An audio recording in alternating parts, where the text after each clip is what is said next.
तो यार ले आया हूँ किसी एक के लिए नहीं बल्कि तुम सबके लिए किनिची द माइटियस्ट डिसाइपल की एक और एपिसोड। मैं जानता हूँ मुझे वीडियो लाने में थोड़ा सा वक्त लग गया, मगर मैं आप सबको बता दूं कि दोबारा ऐसे नहीं होने को जा रहा। तो हाँ यार, इसके साथ ही साथ मैं एक सीरियस मसले को भी सामने रखना चाहूंगा। कॉपीराइट इश्यूज की वजह से हमारे चैनल की रीच दिन ब दिन खत्म होती जा रही है, तो इसी वजह से हमें काफी न्यू सीरीज की शुरुआत करनी पड़ेगी। तो मेरी आप सबसे रिक्वेस्ट है कि जो भी वीडियोस मैं अपलोड करूंगा उन्हें लाजमी आखिर तक जरूर चेकआउट करना। और इस मुश्किल घड़ी में चूंकि आप लोगों ने मेरा साथ दिया होगा, तो ये मेरा भी फर्ज बनता है कि मैं हाजिमिनो ईपो और किनिची की रोजाना घंटे की एपिसोड को अपलोड करूंगा। फिलहाल तुम लोग शुरुआत गॉब्लिन स्लेयर की एपिसोड 1 से ले सकते हो, उसका लिंक मैं कमेंट सेक्शन में पिन कर दूंगा। तो चलो यार अब शुरू करते हैं। तो यार हमारी एपिसोड की शुरुआत वहीं से होती है जहाँ पे इजुमी मियो से लड़ते लड़ते कुछ ज्यादा ही सीरियस हो जाती है और आखिरकार जिद लगा बैठती है कि वो भी मार्शल आर्ट को इसी डोजो में प्रैक्टिस करेगी, वो भी किनिची के साथ। अब यहाँ पे सूरत-ए-हाल मजीद बद से बदतर होती चली जा रही होती है। सकाकी तो अपने आप को मास्टर कहना ही छोड़ डालता है, जबकि उधर दूसरी ओर अब्बा चाहे अपने हाथों से अपनी कब्र खोद रहा होता है और एक लम्हे के लिए किनिची के दिमाग में आता है कि ये अच्छा होगा कि अगर मैं यहाँ से खिसक लूं, क्योंकि उससे मालूम है कि मियो और इजुमी अपनी लड़ाई में मुझे खामखा वैसे घसीट रहे हैं। इससे पहले सूरत-ए-हाल और बिगड़ती किनिची यहाँ पे एल्डर हयातो को बुला के ले आता है और वो इजुमी को समझाता है कि ये डोजो कैसे उसके लिए जानलेवा भी साबित हो सकता है। और यही बात किनिची भी सबूत देते हुए कहने लगता है, मैं तो इतना हाईली ट्रेन हूँ, पर एक दो मुक्के में इनसे खाता हूँ और यहीं पे बेहोश पड़ जाता हूँ। तो हाँ यार, अब एल्डर हयातो और किनिची कैसे ना कैसे करके इजुमी का कराटे का भूत उतार डालते हैं और फिर आखिर में यहाँ तक मियो भी उससे माफी मांगती है कि मैंने सोचा नहीं था कि मैं किस हद तक जा रही हूँ तुमसे लड़ते लड़ते। इसके चलते ही दोनों के बीच में यहाँ पे लड़ाई खत्म होती है। इसी दौरान इजुमी नोटिस करती है कि अब दोबारा से किनिची काफी हार्ड ट्रेनिंग से गुजर रहा है, वो पिट रहा है, पर इसके बावजूद भी वो लड़ता जा रहा है। मियो इजुमी को बताती है किनिची के पास कोई मार्शल आर्ट का टैलेंट तक नहीं है, जो सुन के इजुमी हिरांगी से पूछने लगती है तो फिर वो ये इतनी बेदर्दी से प्रैक्टिस क्यों करता है। तो वो इजुमी को बताती है जब किनिची ने नया नया इस डोजो को ज्वाइन किया था, वो हमेशा बुजदिलों की तरह भागता था कि आखिरकार उसे अपनी बुजदिली से नफरत होने लगी, उसे अपने दोस्तों का ख्याल आने लगा, जिस वजह से उसने मार्शल आर्ट प्रैक्टिस करने का डिसाइड किया। उधर ही हम देख पाते हैं सकाकी किनिची को अब न्यू टेक्निक सिखा रहा होता है, पर वो मार खाते खाते अपनी आदमोया हालत में जमीन पे गिर जाता है। सकाकी ये देख के कहने लगता है, मत बताओ किनिची, तुम भागने के लिए ड्रामे कर रहे हो, यहाँ पे जमीन पे गिरने की एक्टिंग कर रहे हो। ये सुनने की देर होती है, किनिची को काफी ज्यादा गुस्सा आता है और वो चिल्लाते हुए कहता है कि भाग रहा कौन है। ये कहते हुए वो उठने लगता है, जबकि उसकी टांगे उसका साथ नहीं दे रही होती। ये कहते हुए वो हिम्मत करने लगता है, जबकि उसके जिस्म में हिम्मत बची ही नहीं होती। अब आखिरकार वो जान लगा के खड़ा हो जाता है, जबकि उसके जिस्म में जान थी नहीं। इजुमी सीरियसनेस के साथ किनिची को बस दूर से घूरती रहती है।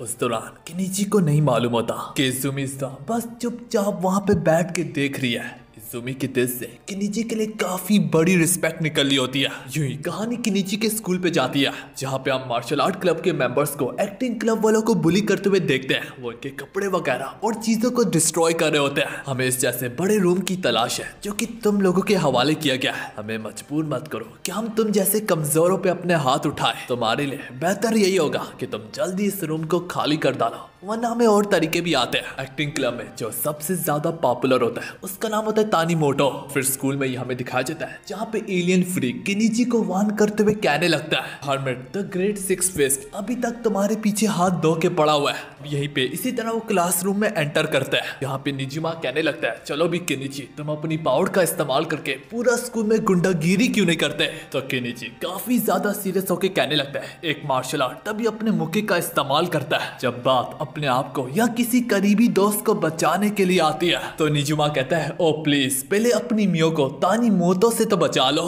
ये कहते हुए उसका ध्यान एक्टिंग क्लब के तानीमोटो की तरफ करवाता है, जो कि स्कूल का सबसे खूबसूरत लड़का होता है। वो ऑलरेडी मियो के काफी ज्यादा करीब आ चुका होता है। निजुमा किनिची को बताता है, फिलहाल ये स्कूल का सबसे परफेक्ट स्टूडेंट है, इसकी एक्टिंग अच्छी है, ये स्पोर्ट में अच्छा है, पढ़ाई में अच्छा है, लड़कियां इसे पसंद करती है। और किनिची को वो वार्न करता है, दिखने से तो लगता है ये जल्दी जल्दी मियो को पटा लेगा। अगर हाँ किनिची, चलो एक डील करते हैं, तुम अपने खुले दिल से शिंपाकू अलायंस का ऑफिशियल कमांडर बनने का अनाउंस करो और बदले में हम इस बंदे को हमेशा हमेशा के लिए जड़ से गायब कर डालेंगे मियो की जिंदगी से और इस स्कूल से। अब यहीं पे मियो किनिची को बताने लगती है ड्रामा क्लब में मेंबर्स की जरूरत है। ये चाहता है कि मैं इसके साथ स्कूल के ड्रामा क्लब का हिस्सा बनूं और यहाँ तक रोमियो की परफॉर्मेंस में भी हिस्सा लूं। मियो भी यहाँ पे काफी ज्यादा खुश होती है कि उसे ताकीमोटो की हीरोइन बनने का मौका मिल रहा है। उधर दूसरी और कहानी किनिची पे जाती है, जो कि कैंसेमा उसे चाइनीज मार्शल आर्ट की ट्रेनिंग दे रहा होता है। यहाँ पे वो किनिची को एक ऐसी खतरनाक टेक्निक बताता है जो कि डिफेंस और ऑफेंस दोनों का काम करती होती है और कैंसेमा उसे बताता है कि अब तुम्हारी मर्जी है, तुम अपने अपोनेंट की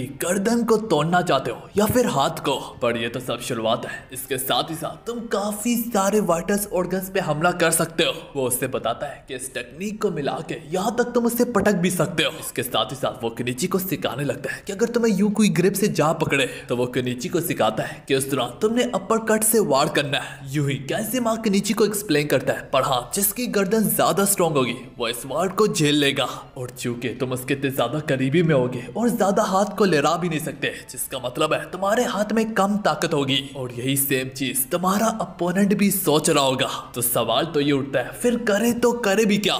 कैंसेमा किनिची को आगे बताता है, ऐसी सूरत हाल में तुम्हें अपने उसी हाथ को अपने दूसरे हाथ से सपोर्ट देना है और फिर इसी का इस्तेमाल करके तुम्हारा अपर कट ज्यादा स्ट्रॉन्ग बन जाएगा, यहाँ तक उसकी गर्दन भी टूट सकती है। और वो किनिची को वार्न करता है कि आगे तुम ये टेक्निक किसी को सिखाना मत, ये थोड़ी बहुत खतरनाक है। ट्रेनिंग से फारिग हो जाने के बाद किनिची नोटिस करता है यहाँ तक मियो उस ड्रामे की प्रैक्टिस भी करी है घर में और यहाँ पे किनिची को यकीन नहीं आ रहा था कि आकिसामे मास्टर ना कि सब मार्शल आर्ट में बल्कि एक्टिंग में भी कितने अच्छे हैं और यही मियो को सिखा रहे होते हैं कि कैसे एक्टिंग करनी है। अब किनिची भी ड्रामा क्लब के बारे में सोचने लगता है और अगले सीन में वो बेचैनी में स्कूल में यहाँ तक ड्रामा क्लब को विजिट भी करने जाता है। पर जब वो ड्रामा क्लब में जानता है तो तब कहीं जाके उससे एहसास होता है, उससे मालूम पड़ता है कि ये ड्रामा क्लब किसी बहुत बड़ी मुसीबत से गुजर रहा है। यहाँ तक उनका सब कैप्टन भी ड्रामा क्लब को छोड़ के जा रहा होता है और वो कहता है कि मुझसे और बर्दाश्त नहीं हो रहा। ये कहते हुए वो क्लब को छोड़ के बाहर निकलता है और फिर इसी में ताकीमोतो की नजर किनिची पे पड़ती है और जब किनिची उससे पूछने लगता है तो ताकीमोतो उसे सब कुछ बताता है कि कैसे मार्शल आर्ट क्लब के मेंबर्स उन्हें बुली करते हैं, वो जबरदस्ती हमसे ये रूम खाली करवा रहे हैं। वो यहाँ पे किनिची की मिन्नत करने लगता है कि मैंने तुम्हारे बारे में काफी कुछ सुना है कि तुम स्कूल के सबसे स्ट्रॉन्गेस्ट बंदे हो। वो उससे मदद मांगते हुए कहने लगता है कि हमारे ड्रामा क्लब को बचा लो। एक तरफ वो मदद मांग रही होता है कि इसी बीच में मार्शल आर्ट के बंदे यहाँ पे अंदर टूट भी आते हैं। यहाँ पे वो लोग स्टेज वगैरह को तोड़ने लगते हैं। देखिए तानीमोतो को काफी ज्यादा गुस्सा आता है और वो उन पे टूट पड़ता है और मार्शल आर्ट के बंदे उससे आसानी से अपनी ग्रिप में लेते हुए उसके सर को जूजू पटकने को ही जा रहे होते हैं कि इससे पहले वो पटक भी पाते हैं कि वहीं पे किनिची को काफी ज्यादा गुस्सा आता है और किनिची उनके बालों से जा पकड़ता है और जब उन गुंडों को मालूम पड़ता है कि उनके सामने कोई और नहीं बल्कि किनिची खड़ा है, उनकी फट के वहीं पे गीली हो जाती है और बस किनिची का नाम ही काफी होता है। वो डर के यहाँ से भाग जाते हैं, ये कहते हुए कि उसने रैग्नारोक के किसारा की यूनिट को अकेले में हराया हुआ है। तानीमोतो ये देख के कहने लगता है, अरे वाह कितना कूल होता अगर मेरे पास भी तुम्हारी तरह मार्शल आर्ट का टैलेंट होता। जो सुन के किनिची को उस पर गुस्सा आता है और वो कहने लगता है कि ये टैलेंट नहीं है बल्कि मेरा हार्ड वर्क है। किनिची उससे बताता है कि कैसे वो रोज मरता है और रोज जीता है, सब इसे सीखने के लिए। अब यहीं पे मियो भी आ जाती है। मियो किनिची को यहाँ पे देख के काफी ज्यादा हैरान होती है। किनिची मियो से माफी मांग के यहाँ पे डर के मारे भाग जाता है। मियो नोटिस करती है कि आखिर किनिची को क्या हो गया। अगले सीन में हम किनिची को परेशान हालत में देखते हैं और ये देख के निजिमा कहने लगता है, तुमसे बड़ा बेवकूफ मैंने आज तक नहीं देखा। किनिची अगर तुम इन मार्शल आर्ट लोगों के रास्ते में ना आते वो लोग इस क्लब को तबाह कर डालते, एक्टिंग क्लब को। इसके चलते तानीमोटो भी मियो से खुद ही दूर हो जाता क्योंकि क्लब तो बाकी ही ना बचता। तुमने अपने प्यार की कुर्बानी देख के अच्छाई का साथ दिया और तुम बहुत बड़े पागल हो किनिची। अब कहानी हर्मिट पे जाती है जो कि दूसरे फिश से कहने लगता है कि मेरी मुलाकात किनिची से हुई थी और अगर मैं चाहूँ तो मैं आसानी से किनिची को हरा भी सकता हूँ, पर मैं देखना चाहूंगा कि आखिर उसे ट्रेनिंग कौन दे रहा है। कि हर रोज किनिची की आंखों में पहले से काफी ज्यादा कॉन्फिडेंस होता है। कोई भी एक दिन भी ऐसा नहीं होगा जहाँ पे किनिची ने कुछ नया ना सीखा हो। कहानी डोजो पे जाती है जहाँ पे वो नोटिस करता है कि मियो पहले से भी काफी ज्यादा मेहनत करी है एक्टिंग को लेके। अब थोड़ी देर में निजिमा यहाँ पे आके केनिची को तानीमोटो के बारे में वार्न करता है कि वो कुछ ज्यादा ही परफेक्ट है, यहाँ तक परफेक्ट खिलाने की भी नातिर कुछ तो गड़बड़ है, क्योंकि ऐसे लड़के तो कहीं पे पाई भी नहीं जाते। और पैरों तले जमीन तो तब खिसकती है जब पूरा स्कूल केनिची को कल क्रिटिसाइज करने लगता है मियो के सामने, क्योंकि पूरे स्कूल में ये अफवाह फैली होती है कि जिन मार्शल आर्ट के मेंबर्स ने ड्रामा क्लब पे कल हमला किया था उनको केनिची ने काफी बुरे तरीके से मारा, यहाँ तक कुछ की तो हड्डियां भी तोड़ डाली है। फिर आखिर में केनिची ने उनको धमकाया कि अगर तुम लोगों ने स्कूल को छोड़ा नहीं तो तुम्हें मैं वाकई में मार डालूंगा। यहाँ तक स्कूल में और भी काफी सारे अफवाह फैल रखी होती है कि केनिची ने काफी गुंडों को भी मारा है। इस बार तो यहाँ तक इस कहानी में निजिमा का भी हाथ शामिल नहीं होता। केनिची को भी कुछ समझ में नहीं आ रहा होता कि आखिर ये किसकी हरकत है अगर ये निजिमा ने नहीं किया। केनिची गार्डनिंग क्लब में छुप के बैठा होता है और यहाँ पे इजुमी को उस पर यकीन होता है कि केनिची ऐसा कर ही नहीं सकता। पर तभी वहाँ पे तानीमोटो आता है और वो आते सारी कहने लगता है वाकई में लोग काफी ज्यादा बुरे हैं। अगर तुम वाकई में वैसे ही पर्सन होते जैसे कि लोग बताते हैं तो तुम क्या इतने खूबसूरत फूलों को उगा पाते। और जब केनिची उसे इतनी करीबी से उसकी आंखों में देखता है उसे कुछ समझ में नहीं आ रहा था कि आखिर चल क्या रहा है। केनिची ये जरूर नोटिस करता है कि उसकी आंखों में कोई गहराई है जिसमें काफी ज्यादा दुख छुपा हुआ है। ऐसा करते हुए वो केनिची के आगे अपने दोस्ती का हाथ बढ़ाता है। उसके जाते जाते केनिची भी अपने मन में सोचने लगता है कि कुछ तो गलत है। पर पहला सवाल तो यह है कि ये इसकी आंखों में दुख क्यों है। उधर कहानी मियो पे जाती है जो कि स्कूल में प्रैक्टिस करी होती है और वो एक्टिंग में काफी ज्यादा अच्छी हो चुकी होती है कि उधर ही वहां से कुगा का गुजर होता है जो देख के वो फोन से किस्सारा को रिपोर्ट करने चला जाता है। कुगा उससे बताता है कि मैंने सोचा भी नहीं था कि वो लड़की हमारे स्कूल में ही पढ़ती है। और यहाँ पे किस्सारा मियो से अपना बदला लेने के लिए मरती चली जा रही होती है। हालांकि हरमिट ने किस्सारा को डायरेक्ट ऑर्डर भी दिया होता है कि उस लड़की से दूर रहना। अब हम मियो को घर में देखते हैं जो कि थोड़ी सी खफा होती है क्योंकि ड्रामा क्लब के सारे मेंबर्स के पेरेंट्स भी उन्हें देखने आएंगे और मियो चाहती होती है कि कोई उसकी तरफ से भी देखने आए। उसकी ये सारी की सारी बातें यहाँ तक सकाकी भी सुन रहा होता है और यही बात वो यहाँ तक आकिसामी को भी जाके बताता है। देखते ही देखते ड्रामा परफॉर्मेंस का दिन आ जाता है कि यूं ही जब मियो पर्दे के पीछे से झांकती है तभी उसकी नजर सारे के सारे डोजो के मास्टर्स पे पड़ती है। और यहाँ पे आकिसामी मियो का फादर बन के आया होता है। ने अपने सामने देख के मियो को काफी ज्यादा खुशी होती है और वो यहाँ पे थोड़ा सा हैरान होती है कि केनिची कहाँ पे है। कहानी केनिची पे जाती है जो कि निजिमा से कहने लगता है कि मैं उनकी परफॉर्मेंस को नहीं देख पाऊंगा। केनिची काफी परेशानी से बताता है कि यहाँ तक उसकी परफॉर्मेंस में किस करने वाला सीन भी है। केनिची रोते रोते इधर उधर भाग रहा होता है और वो ये दुआ कर होता है कि काश ये शो कैंसिल हो जाए। एंड गेस व्हाट, यहाँ तक खुदा उसकी दुआ को कबूल भी कर लेता है। निची फौरन से पोल के पीछे छुप जाता है क्योंकि उसकी नजर किस्सारा के यूनिट पे पड़ती है। उनकी बातों से केनिची समझ जाता है कि वो मियो पे स्टेज पे ही हमला करने जा रहे हैं। सारा यहाँ पे कह रही होती है कि मैं उसे सारे लोगों के सामने स्टेज पे ही जलील करूंगी। ये देख के निजिमा कहने लगता है अरे वाह केनिची, तुम्हारी तो दुआ वाकई में कबूल हो गई है। ये सुन के केनिची के भी दिल को सुकून मिलता है कि अगर जिस तरह से ये लोग हमला करेंगे तो इसका एक ही मतलब है उनके बीच में किस सीन भी नहीं हो पाएगा। वो एक तरफ ये सोच रही होता है कि तभी उसे वो पल याद आता है कि मियो ने इसके लिए काफी ज्यादा मेहनत किया है, काफी ज्यादा हार्ड वर्क किया है। और बस ये बात सोचने की देर होती है कि निजी उन्हें पीछे से रोकते हुए उनका ध्यान अपनी ओर करवाता है। कहानी कैसे माँ पे जाती है और वो जूजू मियो की तस्वीर क्लिक करने को ही जा रहा होता है कि तभी उसकी नजर तानीमोटो के फुटवर्क पे पड़ती है। तो देख के कैसे माँ के पैरों तले जमीन खिसक जाती है और वो ये सब कुछ देख के ही समझ जाता है कि ये कोई मामूली बच्चा नहीं है, बल्कि अभी जिस तरीके से इसने अपने फुटवर्क का इस्तेमाल किया है ये एक मार्शल आर्ट का हिस्सा है। कैसे माँ समझ जाता है क्योंकि ये एक्टिंग में इतना अच्छा है तो ये अपने स्किल्स वगैरह को भी अच्छे से छुपा सकता है। कहानी केनिची पे दोबारा से जाती है जहाँ पे वो किस्सारा के यूनिट को उनको पीछे से रोकता है, फिर बड़ी तेजी से उन पे टूट पड़ता है। लेकिन बाद में मालूम पड़ता है वो उनके बीच में से गुजरते गुजरते उनके सामने जा खड़ा होता है। वो उनके रास्ते में बिल्कुल दीवार बन के खड़ा हो जाता है। अब देखते देखते किस्सारा का यूनिट जो केनिची पे टूट पड़ता है। नजर चपकने की देर होती है कि केनिची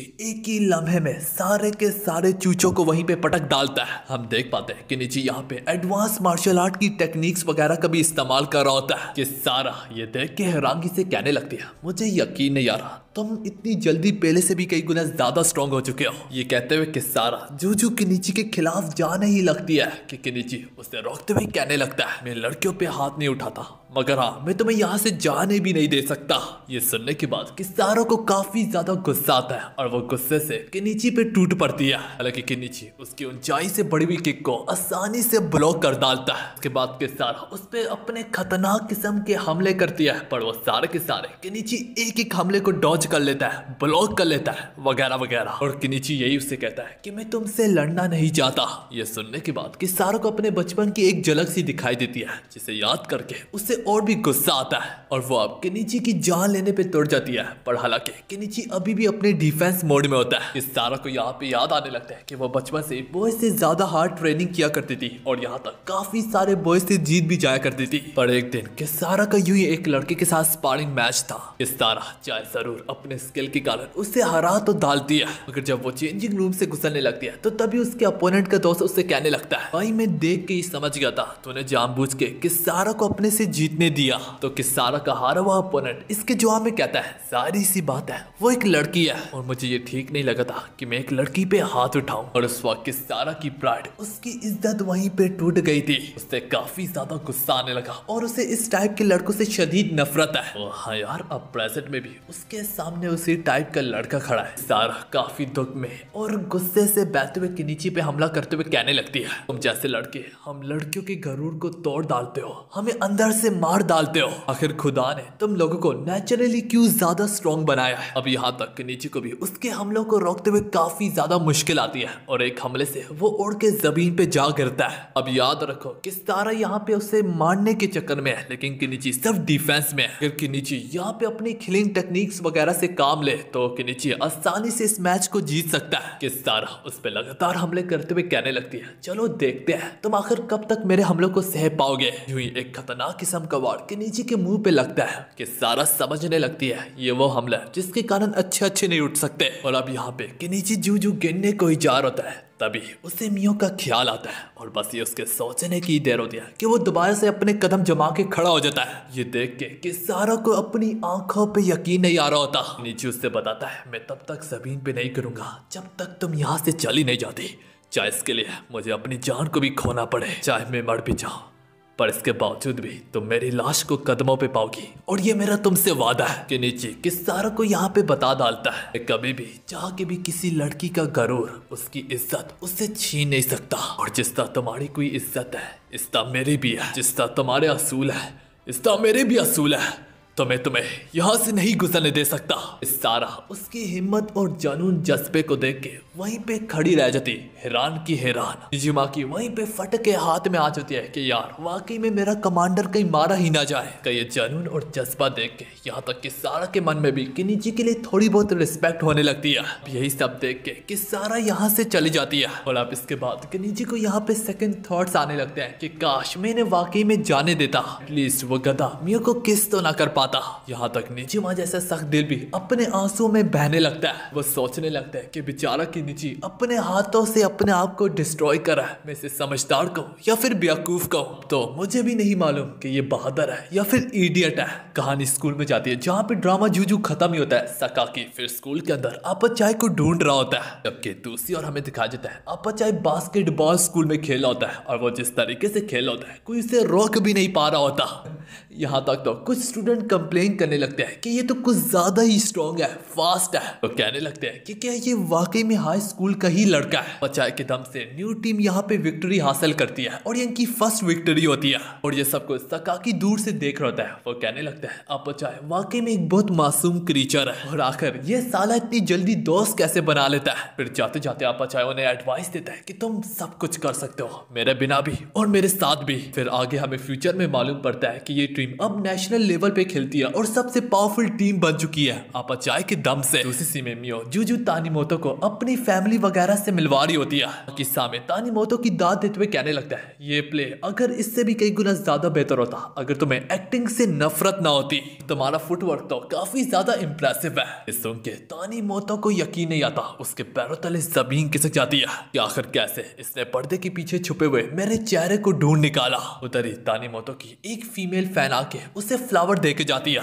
दूसरी सीन में केनिची भागते हुए स्कूल पहुंचता है और वो काफी डरा होता है कि मियो मुझसे नाराज होगी कि मैं उसकी पार्टिसिपेंट को देखने ही नहीं आया। चलते चलते उसकी नजर स्कूल में तानीमोटो पे पड़ती है, यहाँ पे वो परफॉर्मेंस के फ्लावर को जमीन पे फेंक के उन्हें अपने पैरों तले कुचलने लगता है। नीची इतना ज्यादा चौंक जाता है कि वो गलती से उसके सामने आ जाता है। तानीमोटो केनिची से कहता है मुझे फ्लावर से नफरत है क्योंकि ये काफी जल्दी मुरझा जाते हैं। वो केनिची से बताता है कि मुझे एक्टिंग से शदीद नफरत है। वो केनिची को बताता है ये पूरी दुनिया एक्टिंग ही है और हर कोई अपने अपने रोल अदा करता है। वो लोगों को धोखा देके अपने मकसद के लिए इस्तेमाल करता है, जैसे कि उसने केनिची का किया। फिर बाद में उसने ही गलत अफवाह केनिची के बारे में फैलाई थी और वो केनिची को बताता है कि तुम भी मुझे मालूम है एक्टिंग करते हो अच्छा बनने के, कि तुम अच्छाई के लिए लड़ रहे हो। वो केनिची को बताता है कि मैं तुमसे नफरत करता हूँ। मुझे इससे भी नफरत है कि तुम स्कूल में अचानक से काफी ज्यादा मशहूर हो गए और इसी वजह से मैंने तुम्हारी गर्लफ्रेंड तुमसे चुराने की कोशिश की और यहाँ तक तुम्हारे बारे में फास्ट रूमर्स भी फैलाए कि तुम काफी बुरे बंदे हो। पर अभी भी ये